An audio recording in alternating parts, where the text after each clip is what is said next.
Hello and welcome to AP Stats 1.3. We're going to talk, last lesson we talked about how to do an observational study. Today we're talking about how to do an experiment. Okay, so an experiment, one way to think about it is deliberately imposes a treatment on individuals to measure their response. Okay, think about an experiment. You're imposing some treatment and seeing how people react to it. Example 1. This is a very wordy lesson, so I'll do my best here. It's not welcome to e-learning. Suppose we are interested in determining the effect of room temperature on the performance of a first semester calculus exam. We want to know, how does room temperature affect performance? So the treatment is different temperatures. We want to, the response is the performance. How can we go about finding this out? Think of an experiment that we could do to figure this out. More than likely you're thinking, let's take one group of calculus students, put them in a room at such and such temperature, take a different group of calculus students, put them in a room at such and such temperature, see how they go. See how they do.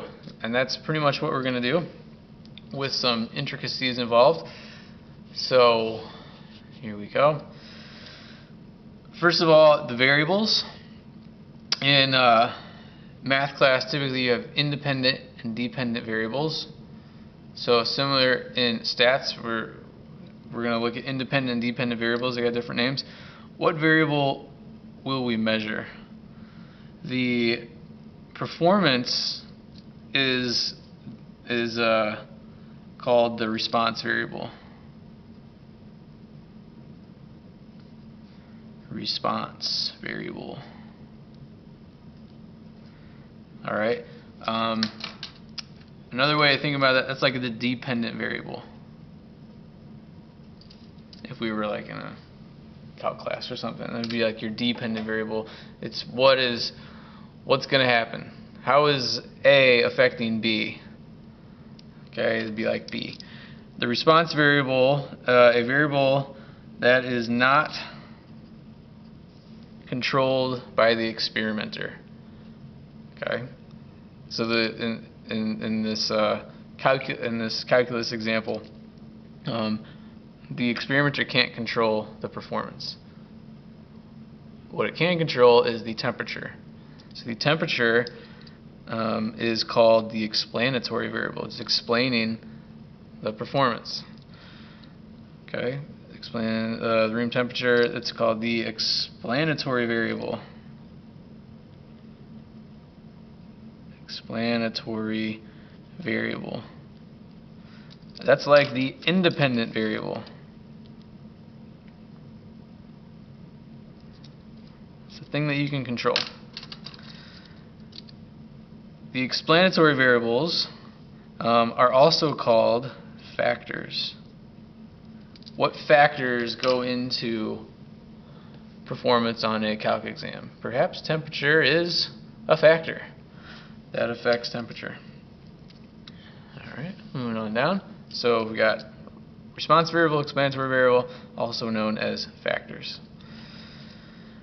So let's say we decide to use two temperature settings. We're gonna set one room or multiple rooms at 65 degrees, and the other will be at 75 degrees.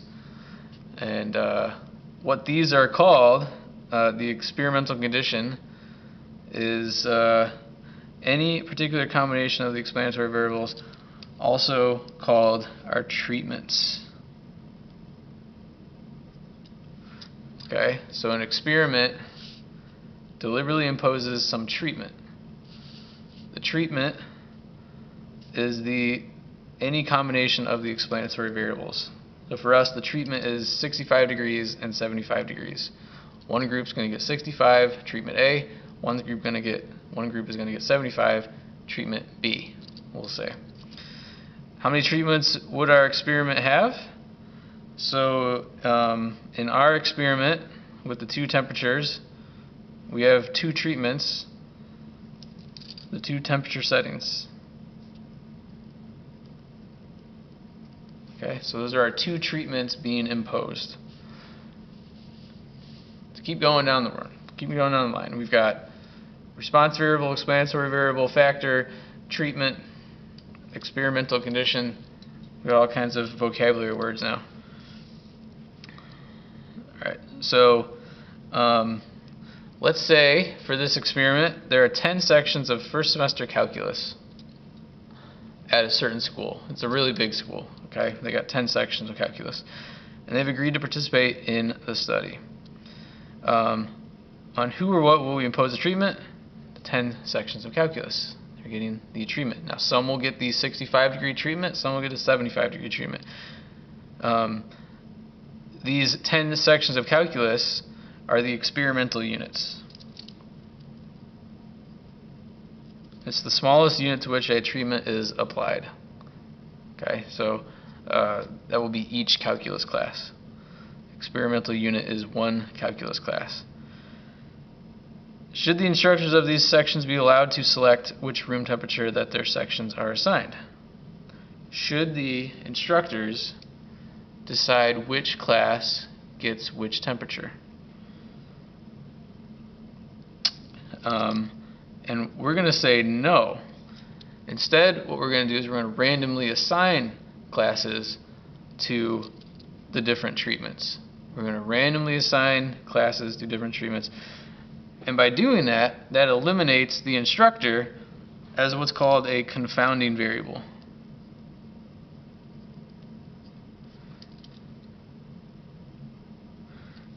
Alright, since the instructor would probably select the same temperature for all of their sections, then it would be difficult to tell if the scores are due to the temperature or to the instructor's teaching style. Alright, we wouldn't be able to tell if the temperature was affecting performance or if it was something else. When you can't tell a variable is affecting something, that's called a confounding variable. A confounding variable. Two variables are confounded when their effects on the response cannot be distinguished. Alright, so let's think about in this temperature experiment, what are some other confounding variables? What are some other factors that go into affecting performance? Let's say we had 10 calculus classes. What are the factors? Temperature might be a factor, but there are other factors. So think about that right now. Pause and think. And we're back. Are there other variables that could affect? What about the variables that the experimenter can't directly control? For example, time of day. It's not that all sections of calculus are at the exact time of day.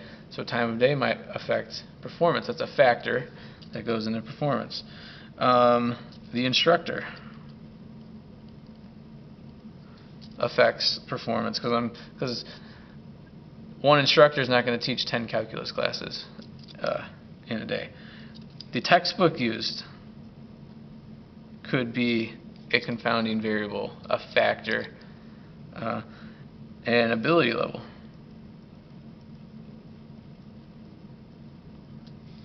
Previous learning, all sorts of things. And so in a well-designed experiment, you want to try to eliminate the confounding variables as much as possible.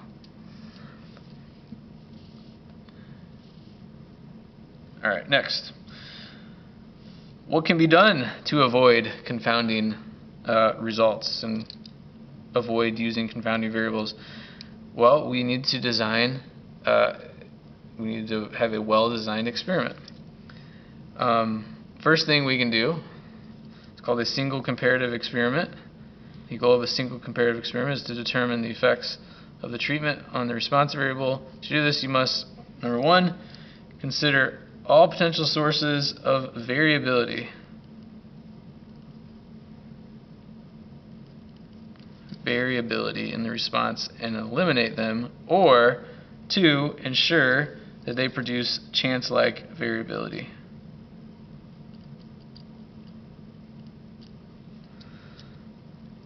In experiments, these other variables need to be controlled.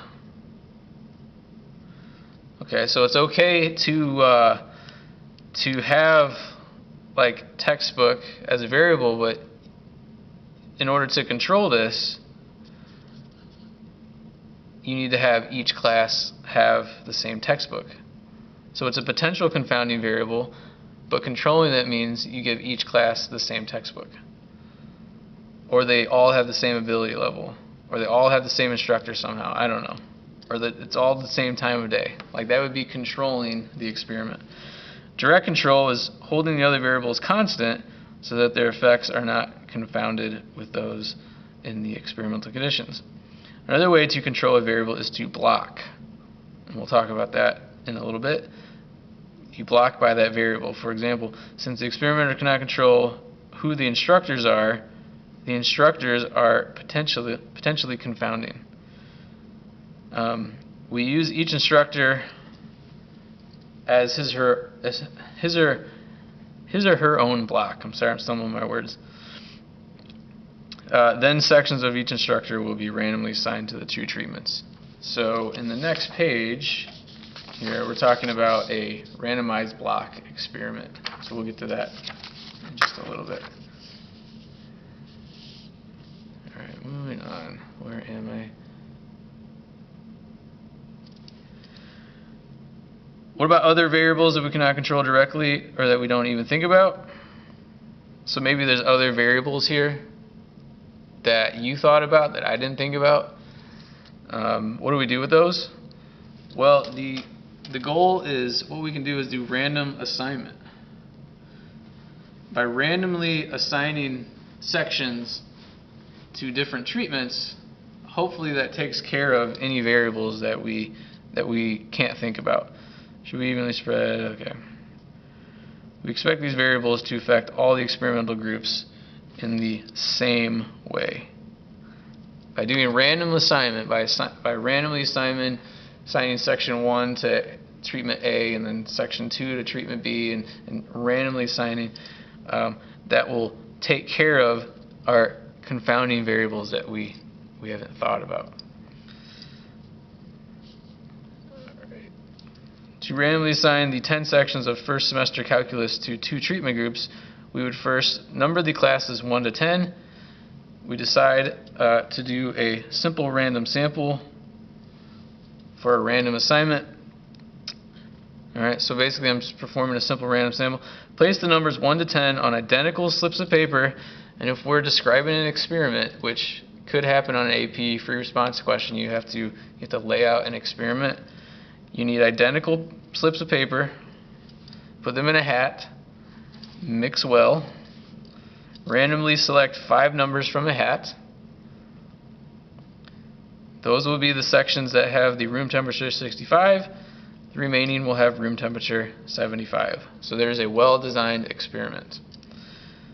There are 10 sections. This is called replication because there's 10 of them. A well-designed experiment requires replication. Replication ensures that there's an adequate number of observations for each experimental conditions. If we just had 2 sections, we wouldn't get much replication. But by having 10 sections, we get a little bit more replication. Alright, so let's keep going with this video here. Key concepts of experimental designs. So we've already talked about some, but first we need to have direct control. So kind of summary, direct control holds potential confounding variables constant, so their effects are not confounded with the treatments. So we want to have a constant textbook for the calculus example. We're going to have a constant instructor if possible. Blocking. We can block to have a well-designed experiment. Uses potentially confounding variables to create groups. Alright, so you block by instructor. So you take instructor Bob and put him in a block, and you run the experiment with that block, and then you take instructor Joe, put his classes in a block, and run the experiment with his block. The blocks need to be similar. All experimental conditions are then tried in each block. Now we're going to talk about a block experiment on the next page. Random assignment. Random assignment removes confounding variables by creating equivalent experimental groups. And random assignment is a critical component of a good experiment that takes care of some of the confounding variables that you might not think about. And then replication ensures there's an adequate number of observations for each treatment.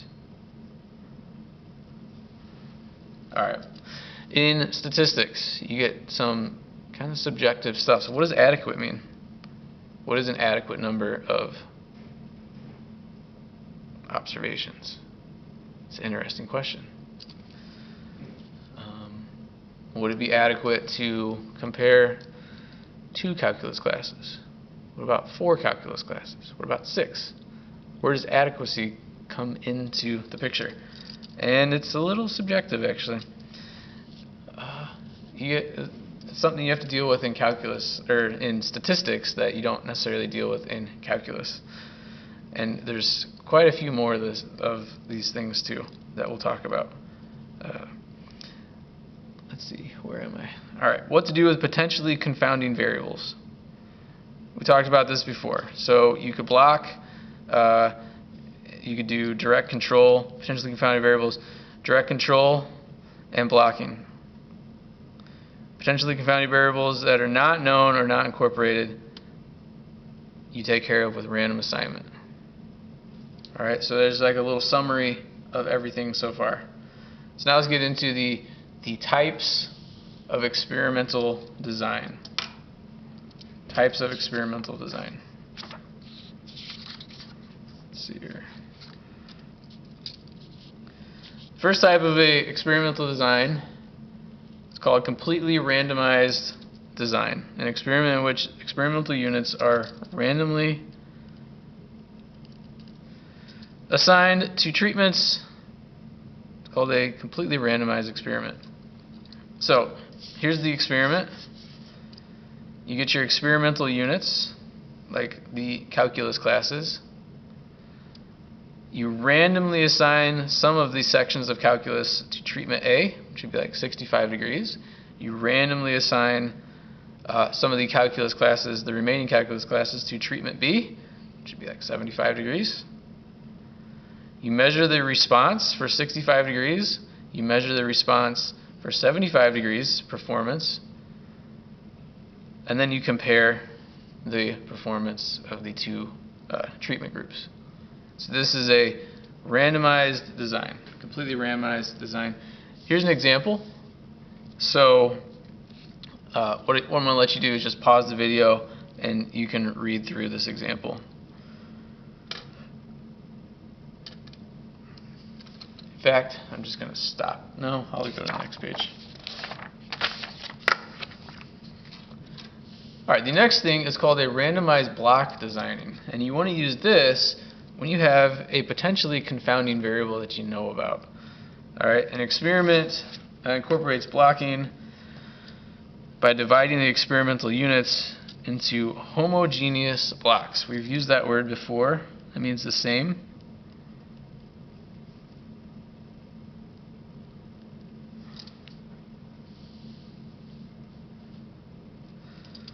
And then randomly assigning the individuals within each block to the treatments. Okay, so for example, if there were two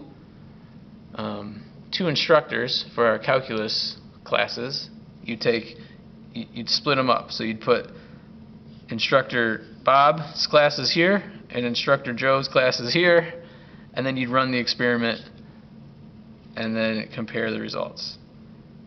Okay, so basically, again, you're separating based off of some similar trait. Here's an example of a randomized block design. So what I'm going to do is, and in this scenario, gender is a potentially confounding variable. So what we're going to do is we're going to split the group. We're going to look at girls, do the treatment on each on the girls, and then do the boys and do the treatment on the boys, and we're out of time.